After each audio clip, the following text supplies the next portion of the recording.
Hello and welcome everyone, welcome Pathsala learning study point. তো আজকে জীবন বিজ্ঞান এর বেশ কিছু প্রশ্ন তোমাদের সাথেই আলোচনা করব, যেগুলো এক্সামের দিক থেকে অনেক গুরুত্বপূর্ণ এবং প্রত্যেক পরীক্ষাতে কিন্তু আমরা এরকম প্রশ্ন দেখতে পাই।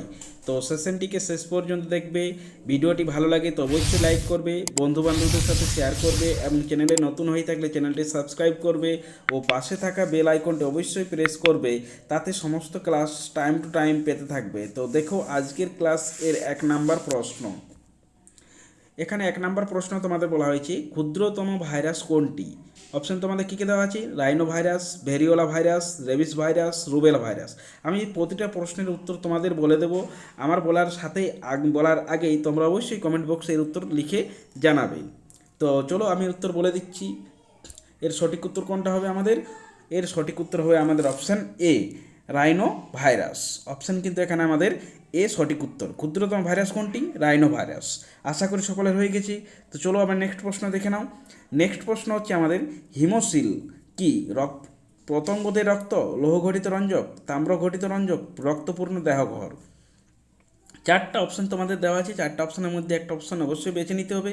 তোমাদের প্রত্যেককেই বলবো এক্সামের হলে অবশ্যই শান্তভাবে বসে তোমরা প্রতিটি প্রশ্নে ভালোভাবে পড়বে এবং উত্তর ভালোভাবে পড়বে। তাহলে যদি প্র্যাকটিস করা থাকে অবশ্যই তোমরা করে আসতে পারবে।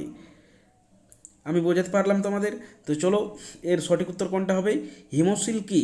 এর সঠিক উত্তর হবে আমাদের অবশ্যই রক্তপূর্ণ দেহ গহ্বর। অপশান ডি এখানে আমাদের সঠিক উত্তর হয়ে যাচ্ছে, রক্তপূর্ণ দেহগহ্বর। চলো আশা করি সকলের হয়ে গেছে। নেক্সট প্রশ্ন দেখে নাও। নেক্সট প্রশ্ন হচ্ছে আমাদের কোন প্রকৃতির bacteria? Gram positive, gram negative, A এবং বি কোনোটিই নয়। তো আশা করি প্রশ্ন দেখে মাত্র তোমাদের সকলের উত্তর হয়ে গেছে। তো আমি উত্তরটা বলে দিচ্ছি, আমার সাথে একবার সকলে মিলিয়ে নাও। এর উত্তর কোনটা হবে? এর সঠিক উত্তর কোনটা হবে? এর সঠিক উত্তর হবে gram negative. Option B, B এখানে আমাদের সঠিক উত্তর, গ্রাম নেগেটিভ।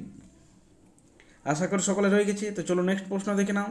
নেক্সট প্রশ্ন হচ্ছে আমাদের সোরাস বা সিনোসোরাস কোন উদ্ভিদে পাওয়া যায়? প্রশ্ন তোমরা অবশ্যই ভালোভাবে পড়বে, তাহলেই তোমাদের উত্তর কিন্তু তোমরা করতে পারবে। সোরাস বা সিনোসোরাস কোন উদ্ভিদে পাওয়া যায়? শৈবাল, মিউকর, ফার্ন, মটর গাছ। তো এখানে কিন্তু তোমাদের সঠিক উত্তর হয়ে যাবে অপশান সি, ফার্ন। অপশান কিন্তু এখানে সি সঠিক উত্তর হয়ে যাবে, অপশান সি ফার্ন। সোরাস বা সিনোসোরাস ফার্ন উদ্ভিদে পাওয়া যায়। তো চলো নেক্সট প্রশ্ন দেখে নাও। নেক্সট প্রশ্ন হচ্ছে আইসিএনবি সংস্থাটি নিম্নলিখিত কোন জীবের নামকরণের সাথে সম্পর্কিত? অপশানে তোমাদের কী কী দেওয়া আছে? ভাইরাস, ব্যাকটেরিয়া, উদ্ভিদ, প্রাণী। তাহলে এখানে তোমাদের সঠিক উত্তর কোনটা হবে? এখানে কিন্তু তোমাদের সঠিক উত্তর হবে অপশান বি, ভাইরাস, মানে সরি ব্যাকটেরিয়া। অপশান কিন্তু এখানে তোমাদের বি সঠিক উত্তর হবে। আশা করি সকলে রয়ে গেছে। তো চলো আবার নেক্সট প্রশ্ন দেখে নাও। নেক্সট প্রশ্ন হচ্ছে নিম্নলিখিত কোন প্রাণীতে চক্ষুবিন্দু দেখা যায়? নিম্নলিখিত কোন প্রাণীতে চক্ষুবিন্দু দেখা যায়? অপশান তোমাদের কী কী দেওয়া আছে? ইউগ্লিনা, ব্যাং, সাপ, পিঁপড়ে। 4টা অপশান দেওয়া আছে। 4টা অপশানের মধ্যে অবশ্যই কিন্তু তোমাদের একটা অপশান বেছে নিতে হবে, যেটাই কিন্তু এই প্রশ্নের সঠিক উত্তর হবে।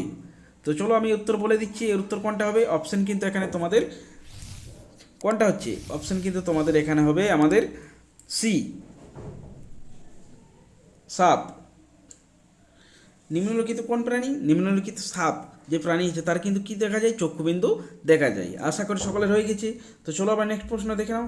নেক্সট প্রশ্ন আমাদের হচ্ছে রস্ট্রাম কোন প্রাণীতে দেখা যায়? আরশোলা, পিঁপড়ে, চিংড়ি, রুই মাছ। প্রতিটা প্রশ্নের কিন্তু তোমরা অবশ্যই কমেন্ট বক্সে লিখে জানাবে এবং কার কতগুলো ঠিক হয়েছে অবশ্যই কিন্তু তোমরা কমেন্ট বক্সে লিখে জানাবে। আগের ভিডিওতে তোমরা অবশ্যই দেখেছো যে কমেন্ট বক্সে কিন্তু খুব কমই ছেলেমেয়ে এখানে লিখেছে যে কার কতগুলো ঠিক হয়েছে। তো চলো এর উত্তর আমি বলে দিচ্ছি কোনটা এর উত্তর সঠিক উত্তর হবে আমাদের। এর সঠিক উত্তর হবে আমাদের অপশান সি, চিংড়ি এখানে কিন্তু আমাদের সঠিক উত্তর। রস্ট্রাম চিংড়ি প্রাণীতে দেখা যায়। আশা করি সকলে রয়ে গেছি। তো চলো আবার নেক্সট প্রশ্ন দেখে নাও। নেক্সট প্রশ্ন এখানে বলা হচ্ছে কোন প্রাণীকে ডেভিল মাছ বলে? অপশান তোমাদের কী কী দেওয়া আছে? তিমি, হাঙর, অক্টোপাস, ডলফিন। 4টা অপশান তোমাদের দেওয়া আছে। 4টা অপশানের মধ্যে অবশ্যই কিন্তু তোমাদের একটা অপশান বেছে নিতে হবে, যেটাই কিন্তু এই প্রশ্নের সঠিক উত্তর হবে। এবং যারা চ্যানেলে নতুন এসছো তারা কিন্তু প্রত্যেকেই চ্যানেলটি সাবস্ক্রাইব করে রাখবে পরবর্তী ক্লাসগুলো, তাহলে অবশ্যই তোমাদের স্ক্রিনে ভেসে আসবে। তো চলো আমি বলে দিচ্ছি এর সঠিক উত্তর কোনটা হবে। এর কিন্তু সঠিক উত্তর হবে আমাদের অপশন সি, অক্টোপাস। অক্টোপাস কিন্তু আমাদের এখানে সঠিক উত্তর। কোন প্রাণীকে ডেভিল মাছ বলা হয়? অক্টোপাসকে কিন্তু আমাদের এখানে ডেভিল মাছ বলা হয়। আশা করি সকালে রয়ে গেছে। তো চলো আবার নেক্সট প্রশ্ন দেখে নাও। নেক্সট প্রশ্ন হচ্ছে আমাদের অ্যাসকারিস এর দেহ গহ্বরকে বলা হয় সিলম, হিমোসিলম, সিউডোসিলম, কোনোটিই নয়। অ্যাসকারিস এর দেহগহ্বরকে বলা হয়, আশা করি তোমরা প্রশ্নটি পড়েছো এবং সকলে উত্তর হয়ে গেছে। এবং ভিডিওটি ভালো লাগলে অবশ্যই কিন্তু কমেন্ট বক্সে তোমরা লাইক করবে, কমেন্ট বক্সে লিখে জানাবে এবং ভিডিওটি লাইক করবে। তো চলো এর উত্তর আমি বলে দিচ্ছি। এর উত্তর কোনটা হবে আমাদের? এর উত্তর হবে আমাদের অপশন সি, সিউডোসিলম। অপশন কিন্তু এখানে আমাদের সি সঠিক উত্তর হয়ে যাচ্ছে। অ্যাসকারিস এর দেহগহ্বরকে বলা হয় সিউডোসিলম। আশা করি সকলে রয়ে গেছে। চলো আবার নেক্সট প্রশ্ন দেখে নাও। নেক্সট প্রশ্ন হচ্ছে পতঙ্গ নিম্নলিখিত কোনটির অন্তর্গত? অ্যানিউলিডা, অর্থোফোডা, সিলেন্টেরাটা, ক্রাস্টেসিয়া। চারটা অপশনের মধ্যে কিন্তু তোমাদের একটা অপশন অবশ্যই বেছে নিতে হবে, যেটা কিন্তু এই প্রশ্নের সঠিক উত্তর হবে। পতঙ্গ নিম্নলিখিত কোনটির অন্তর্গত? এখানে কিন্তু তোমাদের সঠিক উত্তর হবে অর্থোপোডা। অপশন কিন্তু এখানে বি আমাদের এখানে সঠিক উত্তর হচ্ছে অর্থোপোডা। পতঙ্গ নিম্নলিখিত কোনটির অন্তর্গত? অর্থোপোডার কিন্তু আমাদের অন্তর্গত। তো চলো আবার নেক্সট প্রশ্ন দেখে নাও। নেক্সট প্রশ্ন হচ্ছে মানুষের 6টি আঙ্গুল কিসের উদাহরণ? এই যে আমাদের হাতের আঙ্গুল, সেই আঙ্গুলগুলো কিসের উদাহরণ? অপশন তোমাদের কী কী দেওয়া আছে? বিচ্ছিন্ন প্রকরণ, অচ্ছিন্ন প্রকরণ, অভিযোজন, প্রাকৃতিক নির্বাচন। চারটা অপশন দেওয়া আছে। চারটা অপশনের মধ্যে কিন্তু তোমাদের অবশ্যই একটা অপশন তোমাদের বেছে নিতে হবে এবং প্রত্যেকেই তোমরা কিন্তু কমেন্ট বক্সে লিখে জানাবে কার কতগুলো ঠিক হয়েছে এবং ভিডিওটি ভালো লাগলে অবশ্যই লাইক করবে। তো চলো এর উত্তর আমি সঠিক উত্তর বলে দিচ্ছি। এর সঠিক উত্তর কোনটি হবে আমাদের? এর সঠিক উত্তর হবে আমাদের অপশন বি, বি নয় এ উত্তর, সঠিক উত্তর হবে বিচ্ছিন্ন প্রকরণ। অপশান এখানে আমাদের এ সঠিক উত্তর হচ্ছে বিচ্ছিন্ন প্রকরণ। আশা করি সকলে রয়ে গেছে। তো চলো আবার নেক্সট প্রশ্ন দেখে নাও। নেক্সট প্রশ্ন বলা হচ্ছে পৃথিবীর চারপাশে গ্যাসের আস্তরণকে বলে। পৃথিবীর এই যে পৃথিবী আমাদের আছে, তার যে চারপাশে যে আস্তরণ দ্বারা আবৃত আছে তাকে কি বলা হয়? Hydrosphere, atmosphere, pyrosphere, barysphere. তাহলে এখানে কোনটা হবে আমাদের সঠিক উত্তর? এখানে কিন্তু আমাদের সঠিক উত্তর হবে অপশান বি। বি কিন্তু এখানে আমাদের সঠিক উত্তর অ্যাটমসফিয়ার। এই যে পৃথিবীর চারপাশে যে আস্তরণ, গ্যাসের আস্তরণ, তাকে কি বলা হয়? অ্যাটমসফিয়ার। আশা করি সকলে বুঝতে পারছো। তো চলো আবার নেক্সট প্রশ্ন দেখে নাও। নেক্সট প্রশ্ন বলা হচ্ছে জড় পদার্থ থেকে প্রাণের সৃষ্টির প্রথম ধারণা দেন কে? এখানে কি বলা হয়েছে? প্রশ্নটি ভালোভাবে পড়লে তো অবশ্যই কিন্তু তোমরা লিখতে পারবে। তো প্রশ্নটি ভালোভাবে পড়ো। জড় পদার্থ থেকে প্রাণের সৃষ্টির প্রথম ধারণা দেন কে? অপশন তোমাদের কী কী দেওয়া আছে? হাক্সলে, অপারেন, ডেরেন, লুই পাস্তুর। চারটি অপশন দেওয়া আছে। চারটি অপশনের মধ্যে অবশ্যই কিন্তু তোমরা একটি অপশন বেছে নিতে হবে যে এর সঠিক উত্তর কোনটি হবে। তা আশা করি সকলের হয়ে গেছে উত্তর। তা আমি উত্তরটা বলে দিচ্ছি, সকলে একবার আমার সাথে মিলিয়ে নাও। এর তো সঠিক উত্তর কোনটা হবে? এর সঠিক উত্তর হবে অপশন এ।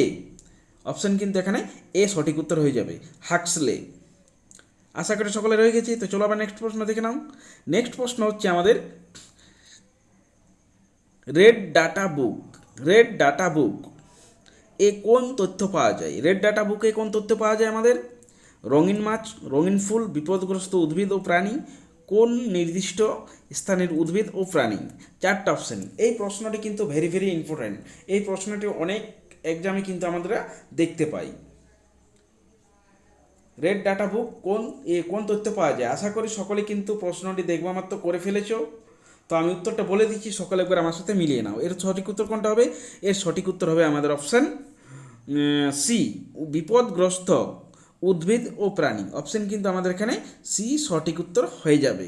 এটা কিন্তু ভেরি ভেরি ইম্পর্ট্যান্ট প্রশ্ন, তোমরা অবশ্যই এই প্রশ্নটি মনে রাখবে। তো চলো আবার নেক্সট প্রশ্ন দেখে যাও এবং আমাদের লাস্ট প্রশ্ন। লজ্জাবতী লতায় স্পর্শ করলে মুড়ে যায়, জীবের এই রূপ বৈশিষ্ট্যকে বলে। লজ্জাবতী গাছ আশা করি সকলেই তোমরা দেখেছো যে ওর পাতাগুলো যদি ছোঁয়া হয় তাহলে কি হয়? পাতাগুলো নিচ দিকে মুড়ে যায়। এই যে জীবের এই রূপ যে বৈশিষ্ট্য, একে কি বলা হয়? অপশন তোমাদের কী কী দেওয়া আছে? সংবেদনশীলতা, উত্তেজিত, গমন, বিপাক। তো আশা করি সকলে উত্তরটা করে ফেলেছো। তো এই উত্তর আমি বলে দিচ্ছি অপশন কোনটা হবে। অপশন কিন্তু এখানে তোমাদের বি সঠিক উত্তর হয়ে যাবে। অপশন কিন্তু বে এখানে সঠিক উত্তর হয়ে যাবে। আশা করি সকলেই হয়ে গেছে। তো আজকে আমরা এই 15টি প্রশ্ন আলোচনা করলাম। এই 15টির মধ্যে কে কতগুলো করতে পারলে অবশ্যই কিন্তু তোমরা কমেন্ট বক্সে লিখে জানাবে। এবং যারা চ্যানেলে নতুন এসছো তারা কিন্তু চ্যানেলটি সাবস্ক্রাইব করে রাখবে এবং লাইক করবে যদি ভিডিওটি ভালো লাগে। তাহলে কী হবে, পরবর্তী ক্লাসগুলো কিন্তু তোমরা অতি তাড়াতাড়ি পেতে থাকবে। তো এই ভিডিওটি আজকে এই পর্যন্তই। সকলে ভালো থেকো এবং সুস্থ থেকো।